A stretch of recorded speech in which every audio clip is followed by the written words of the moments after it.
नमस्कार दोस्तों, सीटेट की परीक्षा 7 जुलाई को होगी। पेपर 2 एसएसटी के लिए ऐसे वन लाइनर के क्वेश्चन लेकर आ चुका हूं जो वर्ष 2011 से लेकर 2024 तक जितने भी सीटेट के एग्जाम में आज तक सोशल साइंस के मोस्ट इम्पोर्टेंट क्वेश्चन पूछे गए, यानी कि हर बार क्वेश्चन जो पूछे जाते हैं वे क्वेश्चन यहां पर आपको कराऊंगा जो आपके एग्जाम के लिए मोस्ट इम्पोर्टेंट साबित होंगे। यह वीडियो आपके एग्जाम के लिए महत्वपूर्ण साबित होगी। चलिए यहां पर इस वीडियो को शुरू करते हैं। यहां पर आपको 200 से अधिक वन लाइनर क्वेश्चन कराने वाला हूं। चलिए इस वीडियो को यहां पर शुरू करते हैं। पहला क्वेश्चन, निम्नलिखित में से किस विदुषी ने स्त्री और पुरुष के बीच सामाजिक अंतरों की आलोचना पर आधारित पुस्तक स्त्री पुरुष तुलना का लेखन किया था? ताराबाई शिंदे। यह एक ऐसा क्वेश्चन है जो कि हर बार आपके एग्जाम में पूछा जाता है ताराबाई शिंदे से, जिन्होंने स्त्री और पुरुष तुलना नामक पुस्तक की रचना की थी। उत्तराधिकार की शहदायात प्रथा मुगल काल में थी। ये थी आपकी सभी पुत्रों के बीच विरासत का विभाजन कैसा होगा? बराबर होगा। ये आपकी थी मुगल काल में शहदायात प्रथा।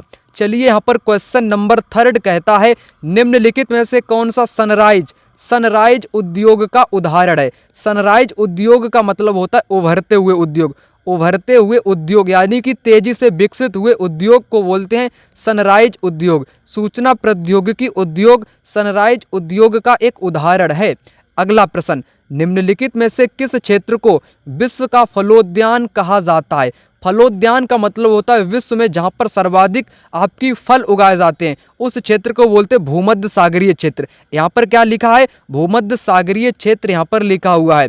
ठीक है, भूमध्य सागरीय जो आपका क्षेत्र है ये दोस्तों कहाँ पर है? ये आपके भूमध्य वाले क्षेत्र में, यानी कि जहाँ पर भूमध्य रेखा है जिसको विषुवत बोलते हैं, इसी वाले क्षेत्र में आपका ये क्षेत्र पड़ता है। ये क्षेत्र एक चीज़ के लिए प्रसिद्ध है, फलों के लिए। यहाँ पर कौन कौन से फल पाए जाते हैं? अंगूर पाया जाता है, अंगूर, संतरा, अंजीर। ये कुछ ऐसे प्रसिद्ध फल हैं जो कि आपके एग्जाम में कई बार पूछे जाते हैं। एक तो क्वेश्चन इस प्रकार से बनेगा कि विश्व में सर्वाधिक जो खट्टे फल हैं, खट्टे फल कहाँ पर पैदा किए जाते हैं? वो भूमध्य सागरीय क्षेत्र में पैदा किए जाते हैं। चलिए बढ़ते हैं अगले प्रश्न की तरफ। निम्नलिखित में से कौन जहाज़ों के नौकायान में सहायता करता है? जहाज़ों के नौकायान यानी कि जहाज़ों को बंदरगाह तक पहुंचाने में कौन सहायता करता है? उच्च ज्वारीय क्षेत्र सहायता करते हैं। पवन क्रियाएं छत्रक शैल बनाती हैं जो प्रायः में पाए जाते हैं। ये पाए जाते हैं रेगिस्तानों में। रेगिस्तान का मतलब क्या होता है? आप जानते होंगे, रेगिस्तान में जब पवनें चलती हैं तब वो किसका निर्माण करती हैं? छत्रक शैल का निर्माण करती हैं। उसी के साथ निक्षेपण आकृति आपसे पूछे तो आपको बताना है लोयस जो कि पवन के द्वारा एक निक्षेपण आकृति है। लोयस सर्वाधिक आपके चीन में पाए जाते हैं। चाइना में सबसे बड़े निक्षेप पाए जाते हैं। मध्यकालीन असम में पाइक निम्नलिखित में से क्या थे? जबरन मजदूर थे। ठीक है, असम में पाइक, असम कह लो या अहोम जनजाति में पाइक थे जिनको जबरन मजदूर यानी कि जबरदस्ती काम करने के लिए मजबूर किया गया था। आंध्र प्रदेश में वंदे मातरम आंदोलन को किस नाम से जानते हैं? स्वदेशी आंदोलन के नाम से जानते हैं। चलिए यहाँ पर आ चुका है क्वेश्चन नंबर 9। निम्नलिखित में से ग्रहों का कौन सा संयोजन गैसीय ग्रह कहलाता है? Brihaspati, Shani, Uranus and Neptune. यानी कि दोस्तों यहाँ पर बृहस्पति जो कि सबसे बड़ा ग्रह है, शनि, अरुण और वरुण, ये ऐसे ग्रह हैं, इनको गैसीय ग्रह भी बोला जाता है। क्या बोला जाता है? गैसीय ग्रह। कच्चे माल को अधिक मूल्यवान उत्पाद में बदलने वाली क्रिया को क्या कहा जाता है?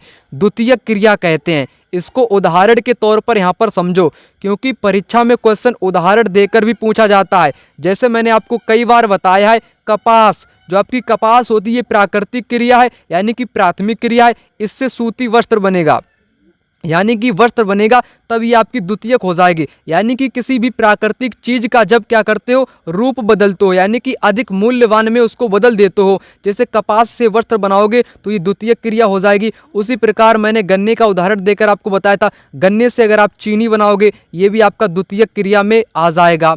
ठीक है, तो यहाँ पर बिल्कुल आपको बता देना है। प्राकृतिक यानी कि प्राकृतिक क्रियाएं आपकी प्राथमिक में आती हैं। प्राथमिक क्रिया में कृषि, पशुपालन, खनन इत्यादि आता है। पृथ्वी द्वारा प्रेषित रेडियो तरंगों को वापस पृथ्वी पर कौन परावर्तित करता है? बाह्य वायुमंडल, जिसको आयन मंडल के नाम से भी जानते हैं, जो कि रेडियो वाली तरंगों को परावर्तित करता है। अगला, ऋग्वेद में गंगा और यमुना नदी का नाम कितने बार आता है? ये एग्जाम में पूछा गया है। एक बार आता है गंगा नदी और यमुना नदी का नाम ऋग्वेद में। यहाँ पर अगला प्रश्न, दादन व्यवस्था है जहां व्यापारी कच्चे माल की आपूर्ति करता है और तैयार माल प्राप्त करता है। ये आपकी होती है दादन व्यवस्था, यानी कि ये कुटीर उद्योग इसको कह लो, यानी कि ग्रामीण क्षेत्र का ही होता है दादन व्यवस्था। जैसे मान लो तेंदुए के जो पत्ते होते हैं उसको कोई महिला एकत्रित कर रही है, उससे बीड़ी का निर्माण कर रही है और बीड़ी को स्थानीय स्तर पर वो बेच दे रही है, वो भी आपकी दादन व्यवस्था में ही आएगी। अगला प्रश्न, प्राचीन तमिलनाडु में बस्तियों को उर कहते हैं। किसकी बस्तियों को उर कहा जाता था?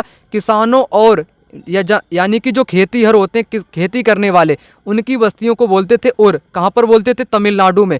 वागान जो वाणिज्यिक कृषि का एक प्रकार है, जो भारी मात्रा में किसकी आवश्यकता होती है? श्रम और पूंजी, यानी कि मेहनत और रुपए की जरूरत होती है बागान कृषि में। बागान कृषि के कुछ उदाहरण की मैं बात करूं, इसको रोपड़ कृषि के नाम से भी जानते हैं। इसमें आपके क्या क्या उगाए जाते हैं? चाय हो गई, काफ़ी हो गया, ठीक है, चाय, कॉफ़ी, गन्ना, कोकोआ, रबड़, ये सभी आपके बागान कृषि के उदाहरण हैं। अगला प्रश्न, दुनिया की प्राचीनतम चट्टानें निम्न में से कहाँ पर हैं? ये है पश्चिमी ऑस्ट्रेलिया में। कहाँ पर? पश्चिमी ऑस्ट्रेलिया में। अगला क्वेश्चन, महलवारी बंदोबस्त में राजस्व इकट्ठा करने का दायित्व दिया जाता था गांव के मुखिया को। यहाँ पर आपसे 3 क्वेश्चन एग्जाम में पूछेगा और हर बार पूछता है, वो मैं आपको यहाँ पर बताऊंगा। अगर महलवारी बंदोबस्त की बात करो तो ये 1822 में होल्ट मैकेंजी को याद रखो। किसको? होल्ट मैकेंजी ने इस व्यवस्था को शुरू किया था 1822 में। उत्तर प्रदेश, पंजाब, हरियाणा, आगरा वाले जिले में इसको लागू किया था। इसमें राजस्व वसूलने का जो अधिकार दिया गया था गांव के प्रधान अथवा गांव के मुखिया को दिया गया था। याद रखना, एक क्वेश्चन आपसे पूछा जाता है स्थायी बंदोबस्त से। स्थायी बंदोबस्त है ये 1793 में शुरू किया था लॉर्ड कॉर्नवालिस ने। किसने? कॉर्नवालिस ने इसको शुरू किया था। इसमें किसको राजस्व इकट्ठा करने का दायित्व दिया गया था? जमींदार को। किसको? जमींदार को इसमें दिया गया था, परंतु महलवारी में गांव के मुखिया को दिया गया था। इतना अंतर यहाँ पर याद रखना। निम्नलिखित में से कौन भारत के संविधान की समवर्ती सूची के मामले में कार्य करता है? केंद्र सरकार और राज्य सरकारें दोनों। नगर निगम में चुने गए सदस्य को कहते हैं पार्षद। क्या कहते हैं? पार्षद कहते हैं। किस गवर्नर जनरल ने घोषित किया कि अवध पर गलत तरीके से शासन किया जा रहा था और उचित प्रशासन सुनिश्चित करने के लिए ब्रिटिश शासन की आवश्यकता थी? ये कथन है लॉर्ड कैनिंग का। चलिए बढ़ते हैं अगले प्रश्न की तरफ। 19वीं सदी में ईसाई मिशनरियों ने भारत में क्रिश्चियन शिक्षा को क्यों लागू करना चाहा? यानी कि ईसाई धर्म को भारत में क्यों शिक्षा में उनको लाया गया? लोगों के नैतिक चरित्र को सुधारने के लिए। यहाँ पर आपकी पुस्तक में बताया गया है लोगों के नैतिक चरित्र सुधारने के लिए क्रिश्चियन शिक्षा को जोड़ा गया। सीढ़ी नुमा खेती में जमीन के छोटे टुकड़ों के किनारे को ऊपर उठा दिया जाता है ताकि पानी टुकड़ों के भीतर रुका रहे, यानी कि 2 या 3 दिनों तक पानी रुका रहे। चीन, मलेशिया और इंडोनेशिया में निम्न में से किस खनिज के अग्रणी हैं? यानी कि सबसे आगे हैं टिन। टिन उत्पादक में चीन, मलेशिया, इंडोनेशिया, ये देश आपके आगे हैं। चलिए बढ़ते हैं अगले प्रश्न की तरफ। किस कारण लद्दाख को छोटा तिब्बत कहते हैं? किस कारण लद्दाख को छोटा तिब्बत कहा जाता है?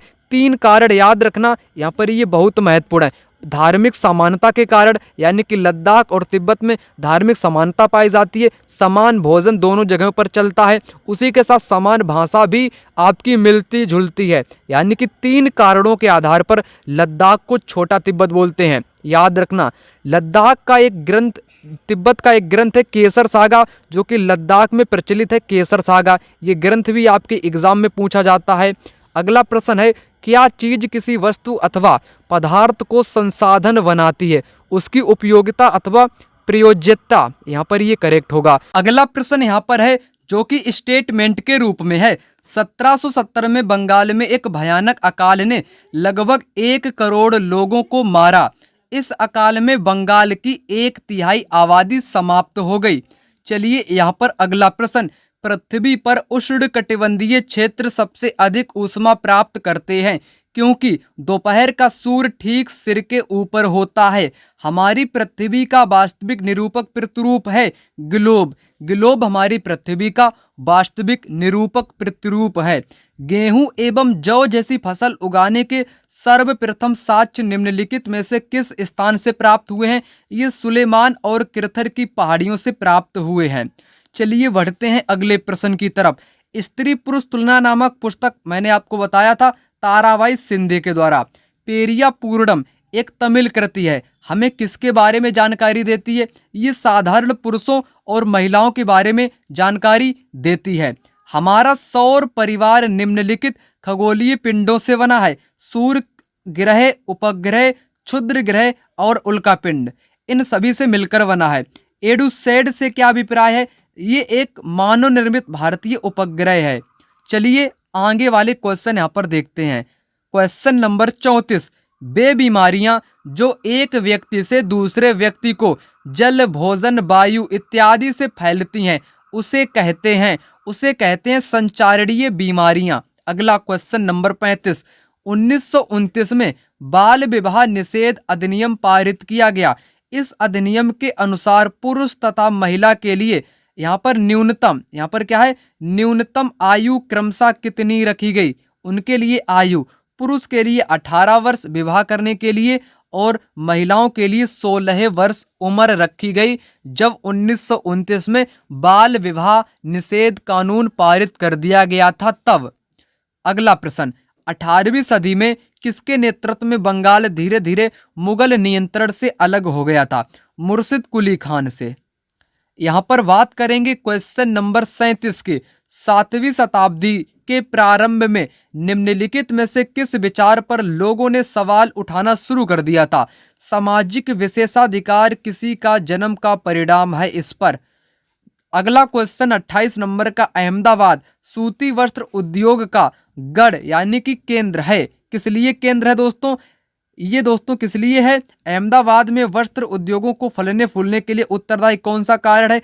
ये है यहाँ कपास की खेती वाले क्षेत्र इसके पास में है अहमदाबाद में, ठीक है। तो यही इसका एक प्रमुख कारण है। एक चीज और याद रखो, यानी कि भारत का मानचेस्टर अहमदाबाद को बोलते हैं। भारत का मानचेस्टर क्या बोलते हैं? भारत का मानचेस्टर किसको बोलते हैं? अहमदाबाद को बोलते हैं। क्यों बोलते हैं? क्योंकि यहाँ पर वस्त्र आपके उत्पादित किए जाते हैं।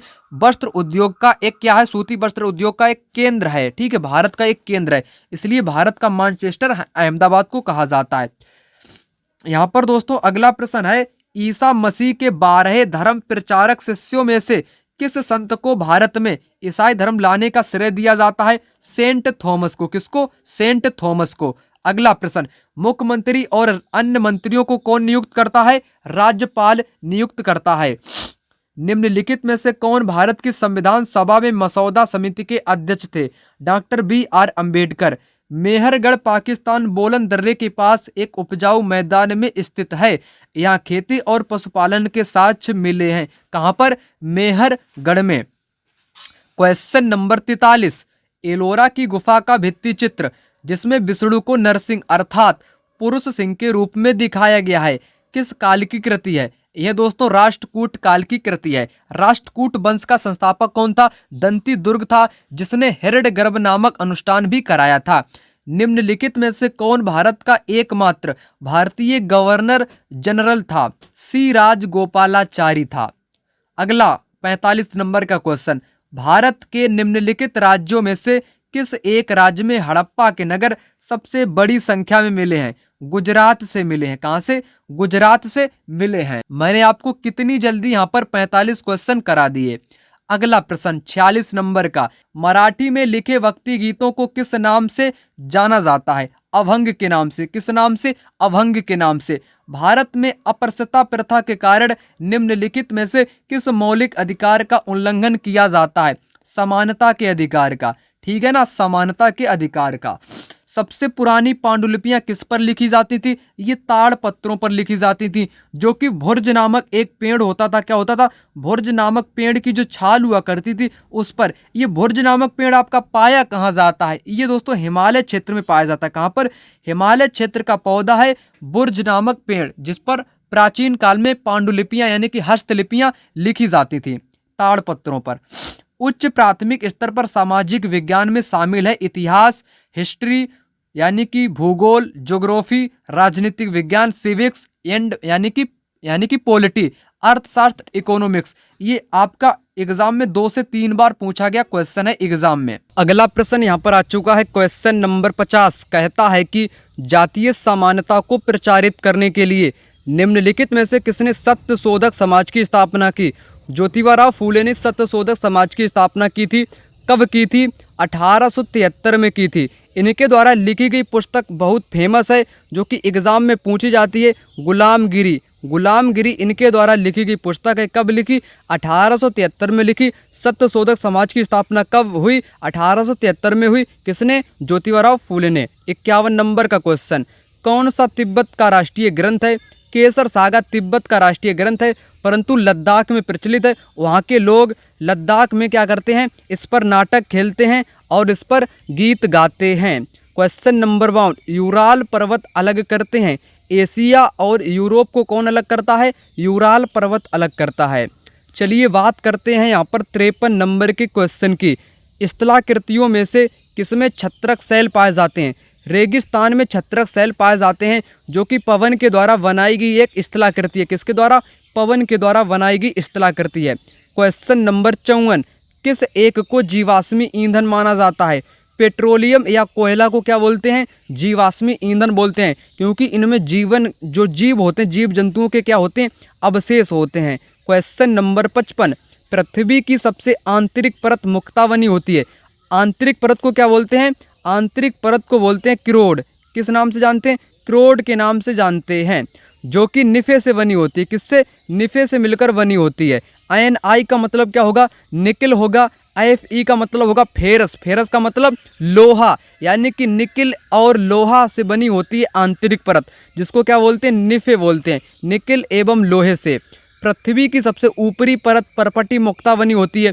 ये सियाल से बनी होती है, जिसको सिलिका एवं एल्यूमिना के नाम से जानते हैं। सियाल, सियाल इस प्रकार से लिखा जाता है। Si का मतलब होगा सिलिका, एल का मतलब होगा एल्यूमिना, इसलिए ये किससे बनी होती है? सियाल से बनी होती है। एक आपकी परत होती है मेंटल। मेंटल वाली परत किससे बनी होती है? ये सीमा से बनी होती है। किससे? सीमा से बनी होती है। Si का मतलब सिलिका, Ma से मतलब मैग्नीशियम। मेंटल को महासागर वाली परपति के नाम से भी जानते हैं। यहाँ पर अगला प्रश्न, समतल पर पृथ्वी के अक्ष का झुकाव कोण कितना है? 23.5 डिग्री है पृथ्वी के अक्ष का झुकाव कोण समतल पर। क्वेश्चन नंबर 58 यहाँ पर कहता है, 19वीं सदी में किसने कुरान शरीफ की आयतों का हवाला देकर महिलाओं की शिक्षा के लिए तर्क दिया था? मुमताज़ अली बेगम, जो कि एक महिला थी, उन्होंने क्या कहा था? 19वीं सदी में महिलाओं को भी शिक्षा के अधिकार होने चाहिए। किसके आधार पर? कुरान शरीफ का हवाला देकर कहा था। अगला प्रश्न यहाँ पर है 59 नंबर का, विनय पिटक ग्रंथ निम्नलिखित में से किससे संबंधित है? ये है बौद्ध संघ के नियमों से संबंधित। बौद्ध धर्म में आपके कुल कितने पिटक होते हैं? 3 पिटक होते हैं, जिनको 3 टोकरी के नाम से जानते हैं। पहला यहाँ पर विनय पिटक की बात करी गई है, बौद्ध संघ के नियम से होता है। एक होता है सुत्त पिटक। सुत्त पिटक है, उसमें बुद्ध की शिक्षाएं हैं। क्या है? बुद्ध की जितनी भी शिक्षाएं हैं, बचपन है, वो आपकी सुत्त पिटक में ही आ जाता है। उसके बाद में एक आपका है अभिधम्म पिटक। कौन सा? अधिधम्म पिटक है। उसमें क्या है दोस्तों? उसमें है बौद्ध धर्म के जितने भी सिद्धांत दर्शन है वो सभी आते हैं। यहाँ पर अगला प्रश्न 60 नंबर का, कुछ आरंभिक हिंदू मंदिरों में एक हॉल होता था जहाँ लोग इकट्ठा हो सकते थे। उस स्थान को मंडप के नाम से जानते थे। गर्भगृह में भगवान की प्रतिमा रखी जाती थी। मंडप जहाँ पर लोग एकत्रित होते थे, एक प्रकार का बड़ा सा कमरा यानी कि हॉल।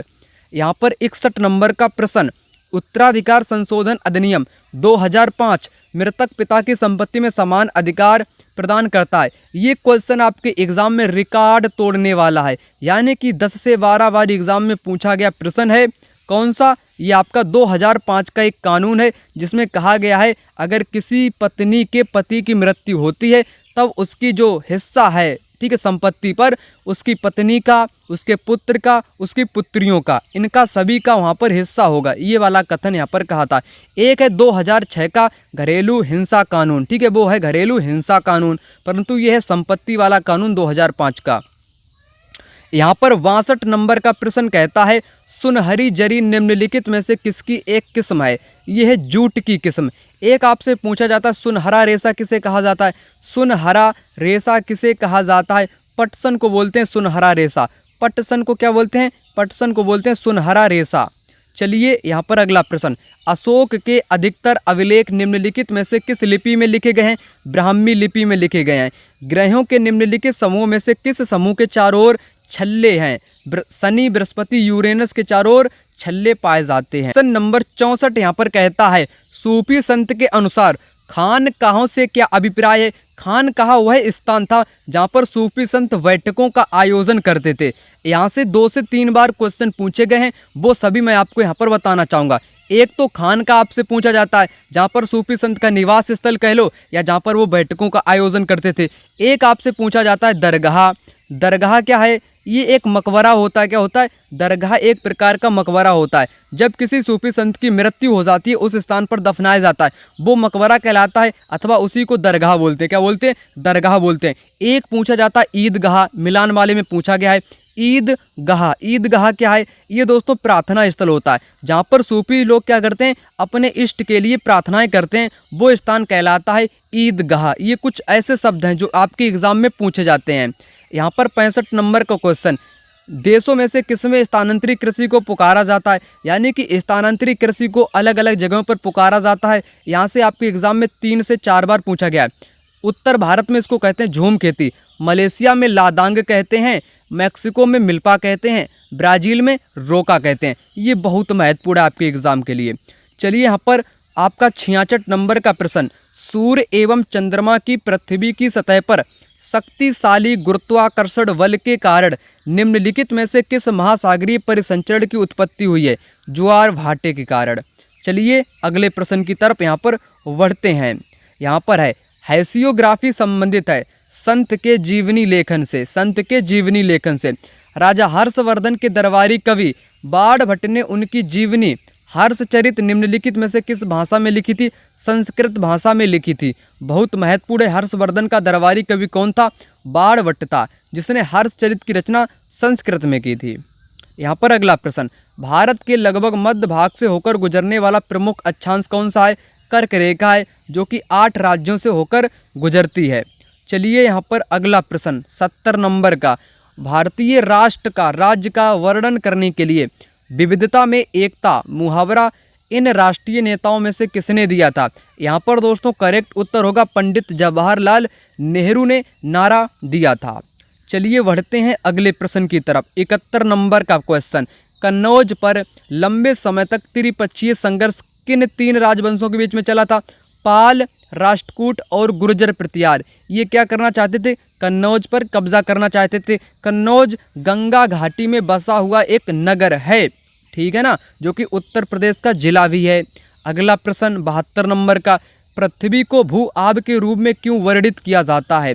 क्यों दोस्तों। पृथ्वी ध्रुवों के पास थोड़ी चपटी है और बीच में कैसी है, बीच में ये उभरी हुई है, इसीलिए पृथ्वी को जियोइड कहा जाता है। जियोइड यानी कि भू आब के नाम से भी जाना जाता है।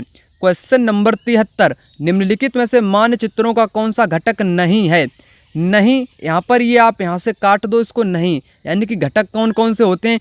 यहाँ पर दूरी दिशा प्रतीक, दूरी दिशा प्रतीक, ये 3 घटक होते हैं मानचित्र के। ये बहुत बार आपके एग्जाम में पूछा गया है। अगला प्रश्न, ऋतु प्रवास से अभिप्राय क्या है। ऋतु प्रवास का मतलब होता है नए चरागाहों की खोज में अपने पशुधन के साथ लोगों की ऋतुवत गतिशीलता।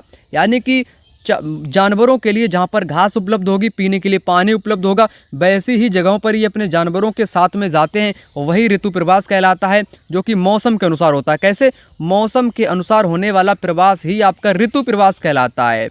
यहाँ पर 75 नंबर का प्रश्न, स्थल रूपों में से किसमें खनिज निक्षेपों की प्रचुरता पाई जाती है। पठारों पर सर्वाधिक खनिज के निक्षेप पाए जाते हैं। भारत का निम्नलिखित में से कौन सा राज्य कलमकारी छापे के लिए लोकप्रिय है। आंध्र प्रदेश। राज्य की विधायिका अंग से अभिप्राय क्या है। नागरिकों द्वारा निर्वाचित प्रतिनिधि।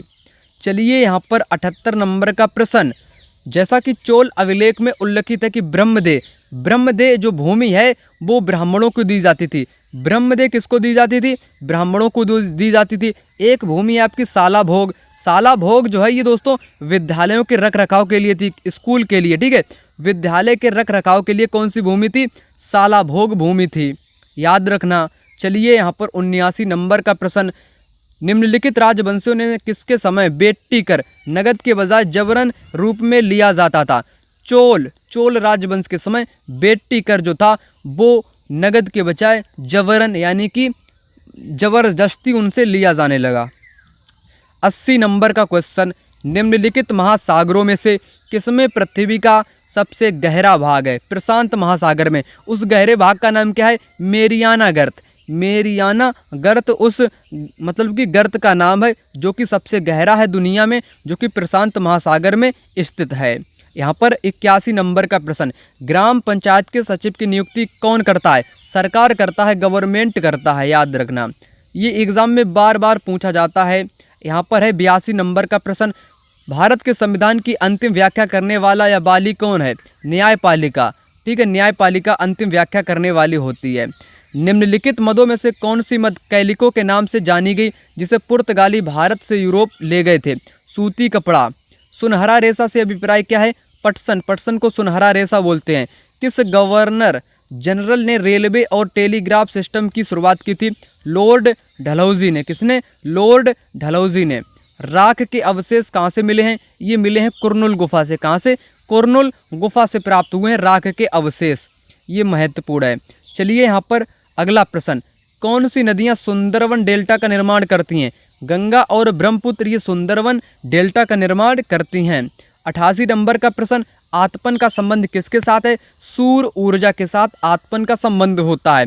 प्रतिशत के अनुसार पृथ्वी के वायुमंडल में कौन सा प्रमुख संघटक है? नाइट्रोजन। मैंने आपको बताया था 78% पाई जाती है नाइट्रोजन, उसके बाद 21% पाई जाती है ऑक्सीजन। ऑक्सीजन कितनी? 21% पाई जाती है। 90 नंबर का क्वेश्चन यहाँ पर कहता है, संगम कविताओं में किन 3 राजवंशों को मूवेंदर कहा गया है?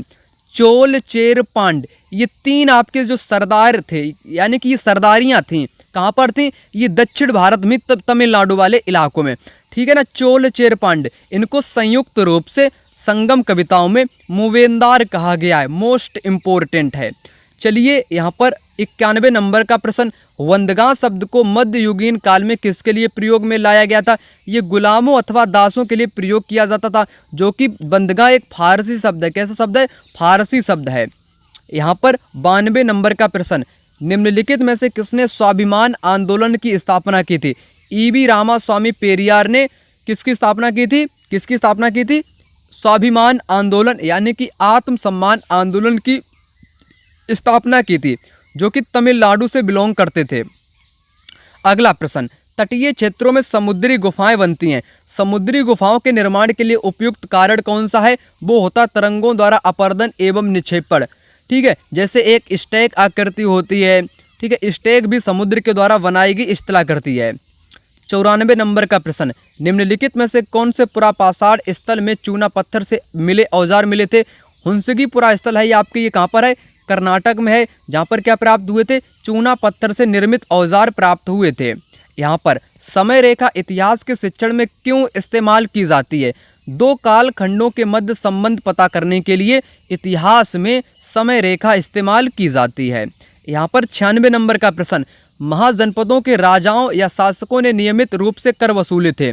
फसलों पर भी कर वसूला करते थे, शिल्पकारों पर भी यानी कि कारीगर लोगों पर भी, व्यापारियों पर भी, आखेटकों पर भी, पशुपालकों पर भी, ठीक है, और दोस्तों किस पर? किसानों पर भी ये कर वसूला करते थे, यानी कि ये नियमित कर वसूला करते थे। ये बहुत महत्वपूर्ण है आपके एग्जाम के लिए, 3 से 4 बार पूछा जा चुका है। चलिए अगला प्रश्न यहाँ पर है, लद्दाख में किस धर्म के लोग तिब्बत का मौखिक संग्रह ग्रंथ केसर सागा को गाते हैं और उस पर नाटक खेलते हैं? मुसलमान और बौद्ध। यहाँ पर आपसे लद्दाख वाला क्वेश्चन हर बार पूछा जाता है, छोटा तिब्बत का भी पूछेगा, कौन से वहाँ पर लोग रहते हैं, कौन से धर्म के, मुसलमान बौद्ध रहते हैं, कौन सा ग्रंथ है, केसर सागा ग्रंथ है। ये 3-4 चीज़ें वहाँ की फेमस हैं, ठीक है।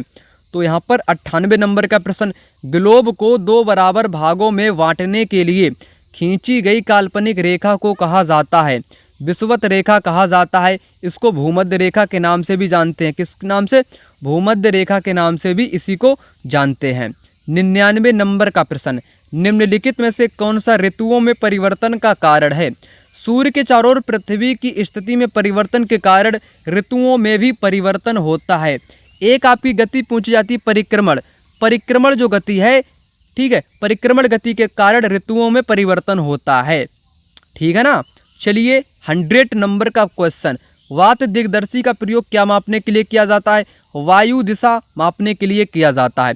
अधिकांश दुर्गम क्षेत्रों में और आपदाओं के समय लोगों को बचाने और भोजन, जल, कपड़े एवं दवाओं को वितरित करने के लिए यातायात का कौन सा साधन बेहद उपयोगी है? वायु मार्ग। वायु मार्ग बेहद उपयोगी है। जब नदी मैदान में प्रवेश करती है तो यह मुड़ जाती है और बड़े मोड़ बनाकर बहती है, जो कहलाता है विसर्प। क्या कहलाता है? विसर्प कहलाता है। अगला प्रश्न, भूगोल की वह शाखा जो विशिष्ट मानव जनसंख्या की संरचना के विषय से संबंधित हो, वो जनसांख्यिकी कहलाती है। क्या कहलाती है? जनसांख्यिकी कहलाती है। यहाँ पर 104 नंबर का प्रश्न, विशेष रूप से निर्मित टैंकों और तालाबों में मछली का प्रजनन कहलाता है। पीसी कल्चर कहलाता है। यहाँ पर 3 से 4 चीज़ें आपको बताऊंगा जो आपके एग्जाम में हर बार रिपीट होती हैं। एक तो पीसी कल्चर मैंने आपको बता दिया, ये मछली से संबंधित होती है। एक होती है वीटी कल्चर। क्या होती है? वीटी कल्चर, जो कि किससे संबंधित है? ये अंगूर की खेती से संबंधित होता है। वीटी कल्चर अंगूर की खेती से संबंधित है। एक है आपका हार्टिकल्चर। क्या है? एक है आपका हार्टिकल्चर, जो कि किससे संबंधित है? ये दोस्तों यहाँ पर दोबारा मैं लिखना चाहूँगा, एक हार्टिकल्चर। ठीक है, हार्टिकल्चर किससे है? ये आपके फलों से संबंधित है, फूलों से संबंधित है, सब्जियों से संबंधित है। ठीक है, फल, फूल, सब्जी वाली कृषि को क्या कहते हैं? उद्यान वाली कृषि को हार्टिकल्चर के नाम से जाना जाता है। अब बात करता हूँ वीटिकल्चर की। जो वीटिकल्चर है, इसमें अंगूर की खेती की जाती है। किसकी? अंगूर की खेती की जाती है। ओके, अब यहाँ पर बात करते हैं सेरीकल्चर की। सेरीकल्चर जो होता है, इसमें क्या होता है? रेशम के जो कीड़े होते हैं, किसके कीड़े? रेशम के जो कीट होते हैं, उनका पालन यहाँ पर किया जाता है। ठीक है, सेरीकल्चर के माध्यम से। एग्रीकल्चर क्या होता है? एग्रीकल्चर सभी लोग जानते हो, ये आपकी कृषि से संबंधित है, जिसमें आपके गेहूँ, धान वगैरह वगैरह फसलें उगाई जाती हैं। चलिए यहाँ पर बढ़ते हैं अगले प्रश्न 105 नंबर के क्वेश्चन की तरफ। निम्नलिखित में से कौन सा ऊर्जा का गैर परंपरागत स्रोत? गैर परंपरागत का मतलब होता है नवीकरण। क्या मतलब होता है? नवीकरण। इसका मतलब होता है नवी, जो आपके नए स्रोत हो, नवीकरण, जो कभी समाप्त ना हो। जैसे सौर ऊर्जा, जल ऊर्जा, पवन ऊर्जा, ज्वारीय ऊर्जा, ये कैसे स्रोत हैं? गैर परंपरागत, यानी कि नवीकरण है, बिल्कुल नए स्रोत हैं। ये कभी समाप्त नहीं होंगे, इनका पुनः उपयोग भी हो जाएगा। ऐसे स्रोत को कहते हैं नवीकरण अथवा गैर परंपरागत। वहीं एक होता आपका परंपरागत अथवा अनवीकरण, ये समाप्त हो जाते हैं। क्या हो जाते हैं? इनका एक बार प्रयोग करने के बाद ये स्रोत आपके समाप्त हो जाते हैं। जैसे पेट्रोल को एक बार मोटरसाइकिल या बाइक में डालोगे, समाप्त, उसको आपको दोबारा खरीदना पड़ेगा। कहने का तात्पर्य है इनको बनने में हजारों करोड़ों वर्ष का समय लगता है। ठीक है, क्योंकि इसमें जीवाश्मी ईंधन पाए जाते हैं, जैसे पेट्रोलियम, कोयला, प्राकृतिक गैस। ठीक है, ये आपके इनको बनने में बहुत समय लगता है, इसलिए इनको क्या बोलते हैं? सीमित संसाधन, परंपरागत संसाधन अथवा अनवीकरण संसाधन। चलिए बढ़ते हैं अगले प्रश्न। स्थल का एक संकरा भाग जो दो बड़े स्थलीय भागों को एक दूसरे से जोड़ता है, उसे कहते हैं स्थल संधि। अगर जल वाले भाग को जोड़ेगा तो उसको बोलते हैं जल संधि, अगर स्थल को जोड़ेगा स्थल संधि कहेंगे या भू संधि कहोगे। यहाँ पर 108 नंबर का प्रश्न, इतिहास की निम्नलिखित में से कौन सी अवधि काल सबसे लंबी है? पूरा पाषाण काल सबसे लंबी है। इसी में 99% मानव इतिहास की घटनाएं घटित हुई हैं। किसमें? पूरा पाषाण काल में ही। 109 नंबर का प्रश्न, निम्नलिखित में से कौन सा महाद्वीप आकार में सबसे छोटा है? ऑस्ट्रेलिया सबसे छोटा है। इसको द्वीपीय महाद्वीप के नाम से भी जानते हैं। द्वीपीय महाद्वीप किसको बोलते हैं? ऑस्ट्रेलिया को बोलते हैं। यहाँ पर इनका क्रम भी दिया गया है। बड़ा सबसे है आपका एशिया, उसके बाद अफ्रीका, फिर उत्तरी अमेरिका है, दक्षिण अमेरिका, अंटार्कटिका, यूरोप और ऑस्ट्रेलिया। अंटार्कटिका के बारे में याद रखना, यहाँ पर बर्फ जमी रहती है। यहाँ पर भारत के शोध संस्थान जैसे मैत्री है, भारती है, दक्षिणी गंगोत्री है, ये आपके शोध संस्थान है भारत के ही। 110 नंबर का प्रश्न, ऋग्वेद मूल रूप से निम्नलिखित में से किस भाषा में रची गई है? संस्कृत भाषा में रची गई है। चलिए यहाँ पर बात करते हैं 111 नंबर के क्वेश्चन की। 6ठी शताब्दी ईसा पूर्व में मगध महाजनपद के पहले शासक थे बिंबिसार। कौन? बिंबिसार। सबसे पुरानी पांडुलिपियां लिखी गई थी ताड़पत्रों पर, मैंने आपको बताया भुर्ज नामक पेड़ की छाल पर। अगला प्रश्न, भारत द्वारा निम्नलिखित में से किस शासन प्रणाली को अपनाया गया है? संसदीय और संघीय शासन प्रणाली को अपनाया गया है। अगला प्रश्न, निम्नलिखित में से किसको भारत का पहला नागरिक कहा जाता है? राष्ट्रपति को भारत का पहला नागरिक कहा जाता है। राज्यपाल को कौन नियुक्त करता है? राष्ट्रपति नियुक्त करता है। मुख्यमंत्री को कौन नियुक्त करता है? राज्यपाल नियुक्त करता है। अस्पृश्यता किस आधार पर भेदभाव को दर्शाती है? जाति के आधार पर। अस्पृश्यता का उन्मूलन किस अनुच्छेद में है? अनुच्छेद 17 में है। चलिए बढ़ते हैं 118 नंबर की क्वेश्चन की तरफ। कहता है, निम्नलिखित में से किसने भारत की रियासतों को एकीकृत करने में निर्णायक भूमिका निभाई थी? सरदार वल्लभ भाई पटेल ने, जिन्होंने बारडोली सत्याग्रह 1928 में गुजरात में जो महिलाएं थी उनके द्वारा इनको सरदार की उपाधि दी गई थी। ये भी याद रखो, इनको भारत का लौह पुरुष के नाम से भी जाना जाता है। उस समय भारत में 465 देसी रजवाड़े यानी कि रियासतें थीं, उनको विलय करने का श्रेय सरदार पटेल को जाता है। भारत का संविधान कब अपनाया गया था? भाई साहब ये अपनाया गया था 26 नवंबर 1949 को। अगर लागू करने की बात करूं, ठीक है, लागू ये किया गया था 26 जनवरी 1950 को। कब? 26 जनवरी 1950 को ये आपका संपूर्ण भारत में लागू किया गया था। अपनाया गया था 26 नवंबर 1949 को। यहाँ पर अगला प्रश्न, पंचवाड़ी और बीजक में निम्नलिखित में से किस महान हस्ती के छंद और विचारों को संरचित किया गया है? कबीर के विचारों को। निम्नलिखित में से कौन सा संगठन उपनिषद में आस्था रखता है? ब्रह्म समाज उपनिषद में आस्था रखता है। यहाँ पर ऐसी राजनीतिक व्यवस्था जिसमें एक से ज़्यादा स्तर की सरकार हो उसे कहा जाता है संघवाद। ठीक है ना, संघवाद के नाम से उसको जानते हैं।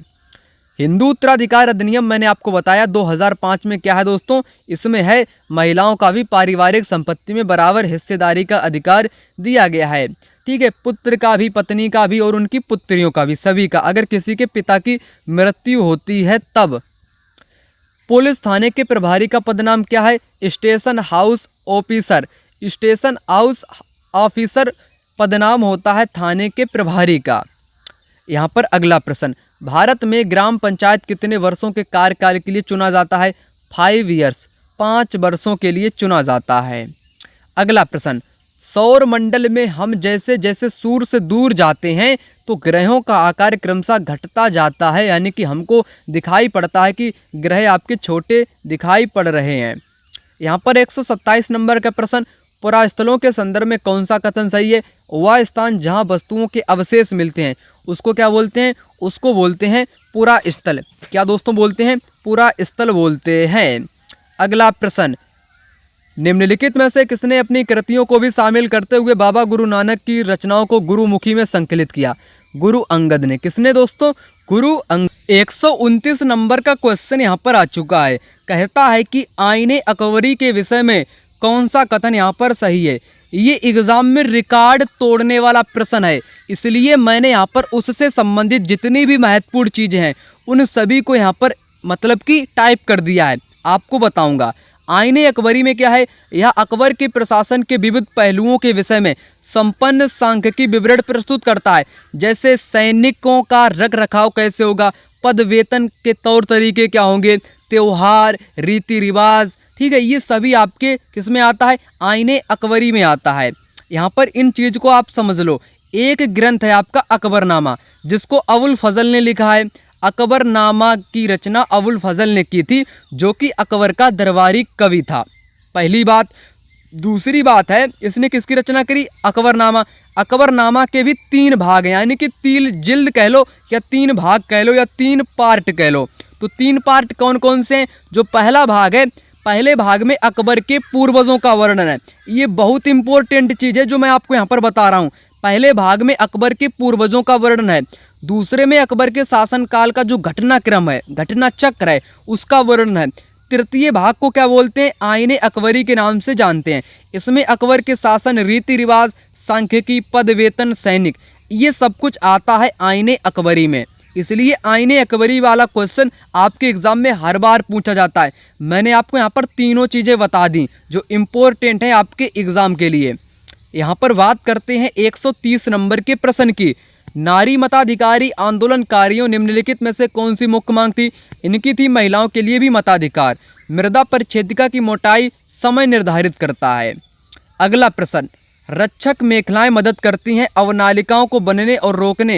ये यहाँ पर आपका गलत दिया गया है, ठीक है। तो यहाँ पर होना चाहिए पवन की गति को रोकने के लिए। पवन की दोस्तों क्या रोकने के लिए? पवन की गति रोकने के लिए रक्षक मेखलाएं मदद करती हैं। यहाँ पर ये गलत यहाँ पर टाइप हो गया है, ठीक है, तो याद रखना।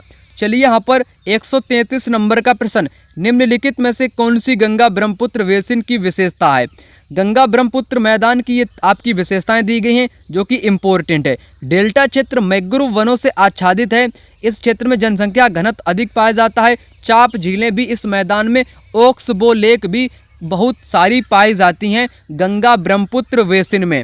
ये प्रश्न आपके 2 से 3 बार एग्जाम में पूछा गया है।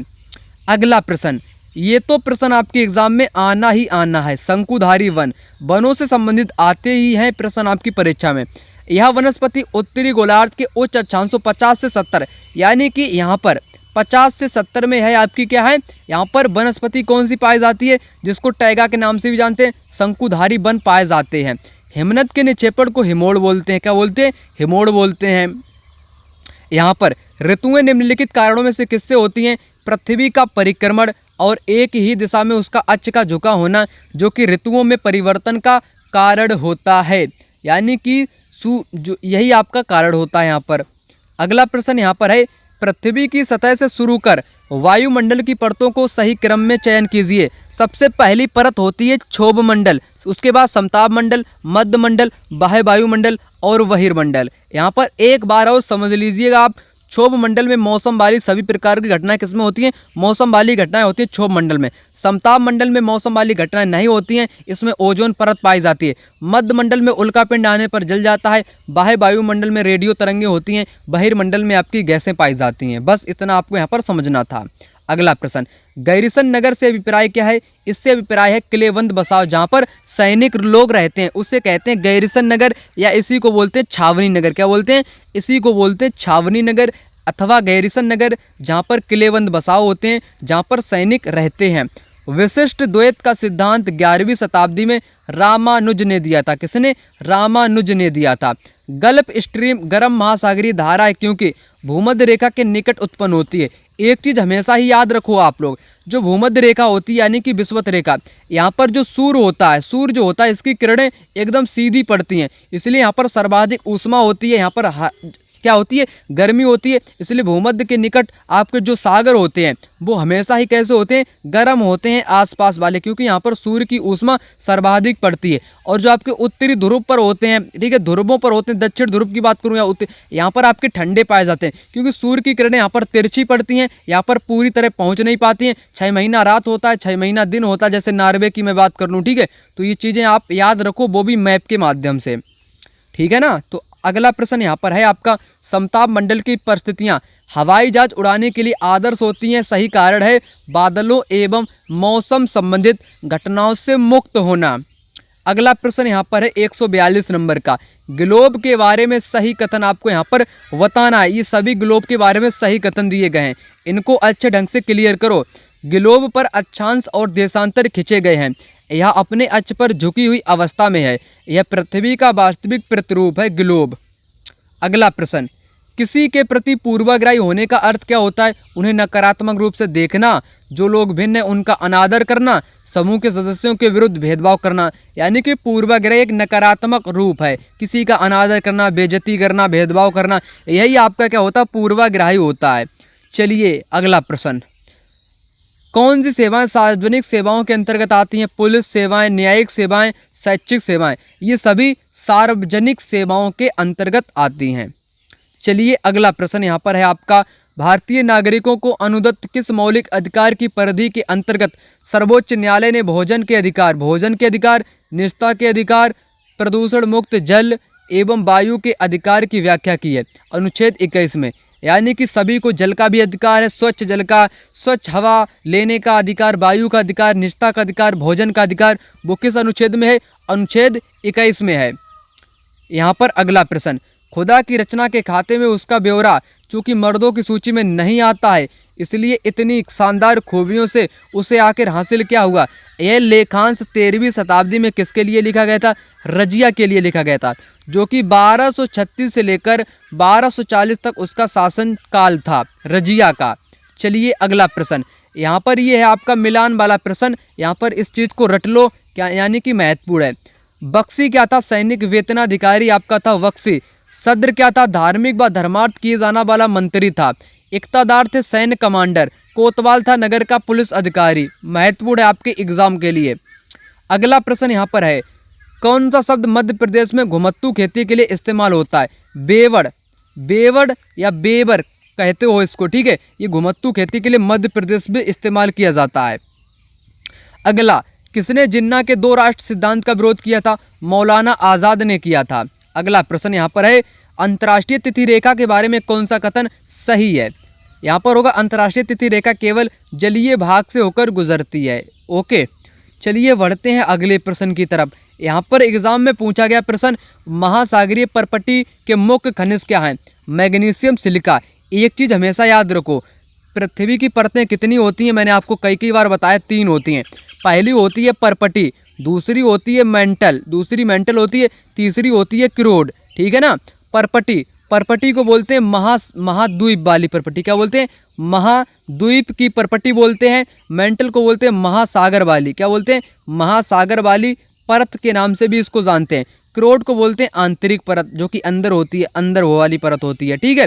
पर्पटी किससे मिलकर बनी होती है? सियाल से बनी होती है। सिलिका एंड एलुमिना, SI का मतलब सिलिका, एल का मतलब एलुमिना, ठीक है। मेंटल सीमा से बनी होती है, SIMA, IMA का मतलब होगा मैग्नीशियम, SI का मतलब होगा सिलिका। क्रोड निफे से बनी होती है, निफे यानी कि निकेल और लोहा, फेरस। तो यहाँ पर एक चीज़ आपने समझी, महासागर वाली पर्पटी को मेंटल बोलते हैं, जो कि सीमा से बनी होती है। किससे दोस्तों बनी होती है? सीमा से मिलकर बनी होती है। सीमा का मतलब सिलिका एंड मैग्नीशियम। तो आपका उत्तर क्या है? मैग्नीशियम और सिलिका। इस प्रकार आप समझोगे तो जिंदगी में कभी भूलोगे नहीं।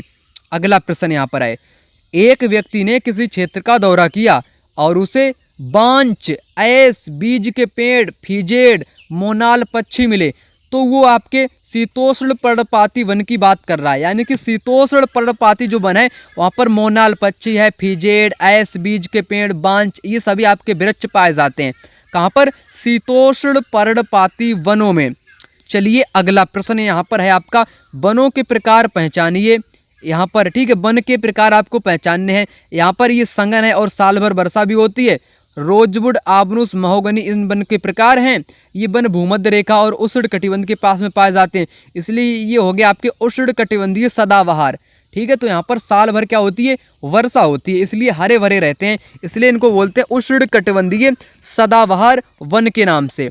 अगला प्रश्न 154 नंबर का, जिस स्थान पर कोई नदी किसी अन्य जलराशि में मिलती है उसे कहते हैं नदी मुहाना। क्या बोलते हैं? नदी मुहाना के नाम से उसको जानते हैं। सतत विकास का अर्थ क्या होता है? सभी तरह के संसाधनों का संरक्षण करना, केवल आवश्यकता अनुसार उपयोग करना, ताकि आने वाली पीढ़ी भी उनका उपयोग कर सके। वो क्या होता है? वो होता है सतत विकास। अगला प्रश्न, सीढ़ीनुमा खेती में जमीन के छोटे टुकड़ों किनारों उठा दिया जाता है क्योंकि पानी टुकड़ों के भीतर में रुका रहे। अगला प्रश्न यहाँ पर है, एक बाजार में पक्की दुकानें वे होती हैं जहाँ के कर्मचारी नियमित होते हैं, जिनके पास शहर पंचायत और नगर निगम का लाइसेंस होता है। जो मुख्यतः बड़े शहरों में होती हैं वे आपकी होती हैं पक्की दुकानें बाजार में।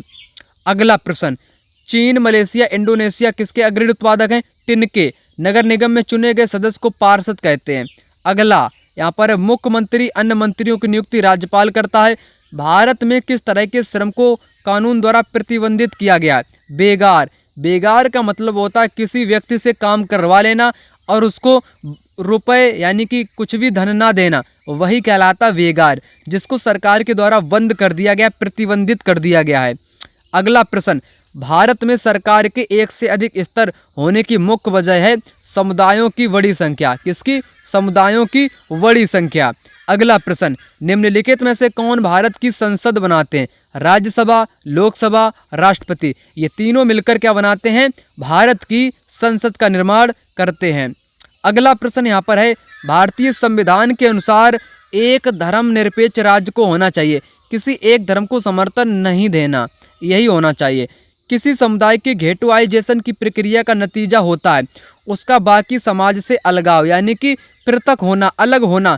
यानी कि घेटुआइजेशन जो होता है किसी डर के कारण, भय के कारण, आतंकवाद के कारण ये किसी दूसरे समुदाय में रहने लगते हैं सभी लोग एकत्रित, वही आपका होता है घेटुआइजेशन की। अगला प्रश्न यहाँ पर आ चुका है 166 नंबर का क्वेश्चन, निम्नलिखित में से कौन सा कृषि आधारित उद्योग है?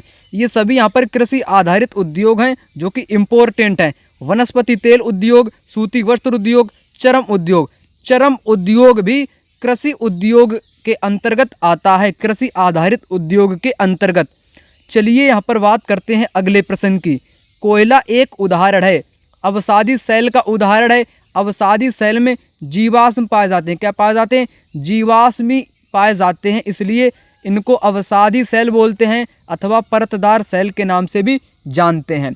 विश्व में सर्वाधिक अवसाद ढोने वाली नदी कौन सी है? ब्रह्मपुत्र है। तैराक मृत सागर तैर सकते हैं क्योंकि नमक की मात्रा अधिकता सागर को संघन बना देती है।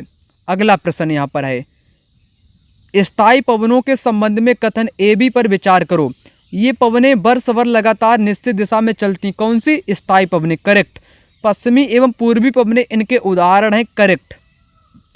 यहाँ पर स्थायी पवनों के बारे में दोनों कथन आपके कैसे हैं? एकदम मस्त हैं। अटलांटिक महासागर के विषय में ये कथन बहुत इंपॉर्टेंट है, आपके एग्जाम में हर बार रिपीट होते हैं। यह अंग्रेजी एस अक्षर के आकार का है, ठीक है। अटलांटिक महासागर की तटरेखा अधिक दंतुरित है, यानी कि दांतेदार है इसकी तटरेखा, इसलिए यह व्यापार के लिए महत्वपूर्ण मानी जाती है। व्यापारिक दृष्टि से यह सबसे व्यस्त महासागर है, इसको व्यस्ततम महासागर के नाम से भी जानते हैं।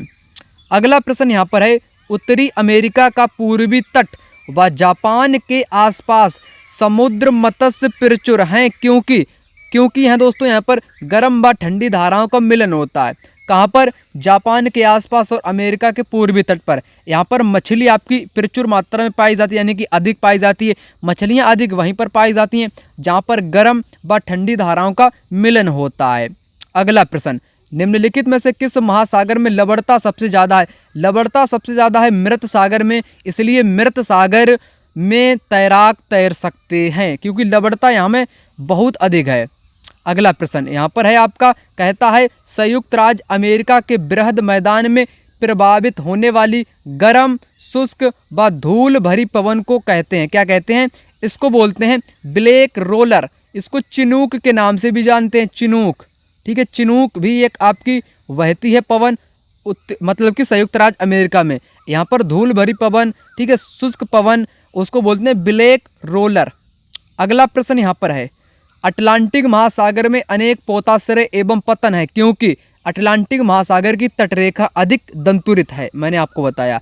निम्नलिखित में से कौन भ्रंतोस्त पर्वत है? यहाँ पर है आपका बाससेज पर्वत और एक राइन घाटी। बाससेज पर्वत राइन घाटी के पास में ही है, ठीक है। ये दोनों आपके भ्रंश पर्वत हैं, कैसे? भ्रंश वाले हैं। अगला, निम्नलिखित में से किसे संसार की छत कहते हैं? संसार की छत कहते हैं पामीर के पठार को, पामीर के पठार को। अगला प्रश्न, भारत का दक्कन पठार जो बेसाल्ट शैलों से बना है, निम्नलिखित में से शैलों की किस श्रेणी के अंतर्गत आता है? ये दोस्तों बहिर्भेदी आग्नेय शैल से बना है।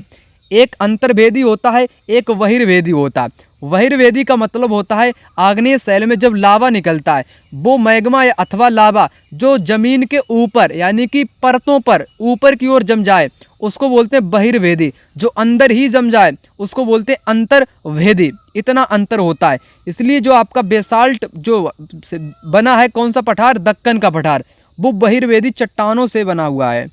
अगला प्रश्न, जब कोई शिलाखंड दबाव व कठोरता के कारण परतदार सेल में बदलता है उसे अवसादी सेल कहते हैं। अवसादी सेल में क्या पाया जाता है? जीवाश्म पाया जाता है, मैंने आपको बताया है।